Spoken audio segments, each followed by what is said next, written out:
if we're coming off of a situation where rest was required, either a surgery, some sort of medical condition where bed rest was required, anything along those lines, but you are now at the point to start working out again, the first time you start to exercise, let's not just jump back into it, because that leads to injuries or just the inability to reach where we once were. We have to give ourselves grace and the opportunity for our body to understand what we're about to do to it in a very positive way.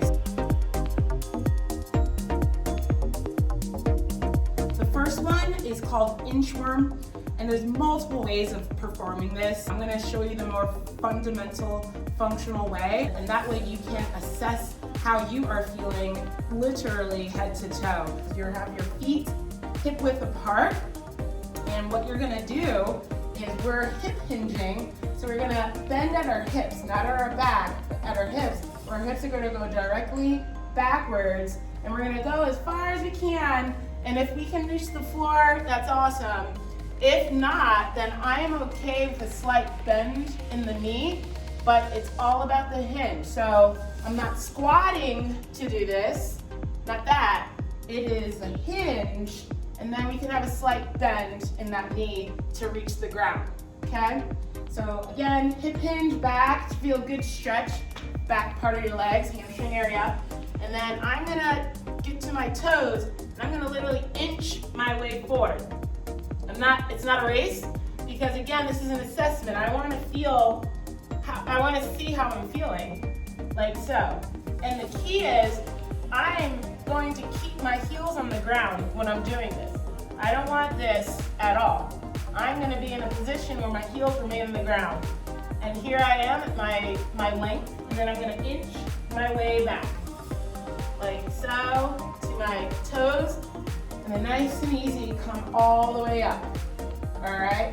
Sometimes we can do, when we're at our toes, coming back up, stretch all the way up, get that length in our spine, which is gonna be amazing to create that stability in our pelvis. So again, hip hinge back, down to my toes, inching my way out to a place that's comfortable, yet a good stretch. And what I mean by grounding, you see how my feet and my hands are on the ground? I'm getting a really good neurological communication throughout my whole nervous system, because I'm getting feedback, my hands and my feet. All right, so boom, all the way back and up. It feels really good actually when you do it a lot. So there's that, there's number one.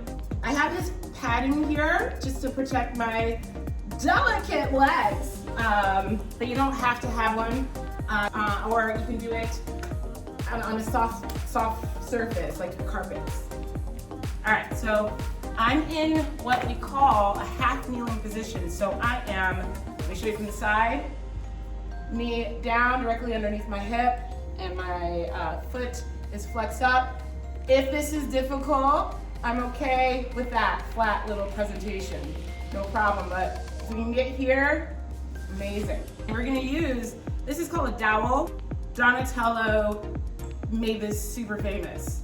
Or you can use like a umbrella, something, or a broom, whatever, something that's long, because it's gonna go over our shoulders and rest there, sort of thing. I'm not gonna be intense about it. I'm just gonna let it lay there and relax. Now we're gonna work on mobilizing our upper body while we're stabilizing our lower body. Mobility with stability. My lower body in this half kneeling position is gonna remain as it is, locked in place. We're trying not to move it at all, right? And then what I'm gonna do is I'm gonna rotate my, pretty much my upper body, so not my shoulders, but my upper body across, like so. Try and maintain contact with our dowel, Donatello's choice of weapon, used for good, of course. And when I get to a place I feel stuck, take a deep breath in and blow out. There it is. And then you're gonna come nice and controlled back forward. All right, so I'm gonna do that again. Good, nice, come on over.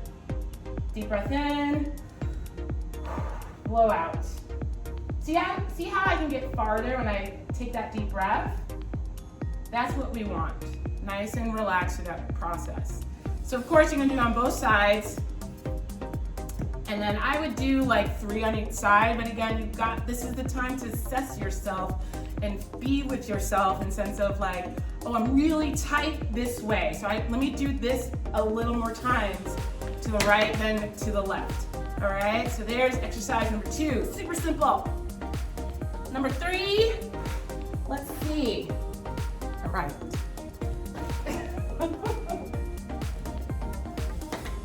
Number 3 is this one. That's 3. So this one will require a weight. I have a kettlebell, of course, but dumbbell is fine. And it doesn't have to be heavy. It has to be some sort of weight that is liftable without struggle. All right, so here we are. We're gonna be on the ground for this one. And we're gonna have our legs about 45 degrees outward and as relaxed as possible. So we don't wanna be like this tensed up. Again, it's about mobility, right? As mobile as we can be in a functional state, the more well-received exercises will be for us. Therefore, exercising becomes more efficient, right? All right, so 45 degrees here. We're gonna grab our handy dandy weight on one side only, all right? And what you're gonna do is you're gonna press the weight straight up, so over your head, like so, and then I'm gonna guide myself, rotate over to that same side of the weight as far as I can. Deep breath in, blow out. Good. And then you're gonna come back forward and then drop it back down, all right? So this one's a little bit more of a resistance in a way because we're having the weight over our head, which is gonna put gravity down to your spine. But what we're doing is with that force directly down, we're rotating. So we're allowing that mobility to occur and preparing ourselves for resistance as we exercise. So once again, I press up, I rotate over, deep breath in, blow out, good. And come back forward, boom, back down, all right? This is incredible for people with like really tight shoulders. But with something like this, don't force feed it. Your body is resisting you for a reason. So if that's the case, a modifier is keeping the weight low. So you won't press it up, you're gonna keep it to your chest, and then you're gonna still rotate over, deep breath in, blow out, okay? Boom, just like that. So that's your modifier for those. If this is too much of a hindrance and it doesn't feel good, we're gonna keep it down close to our heart. Charlie says, yes.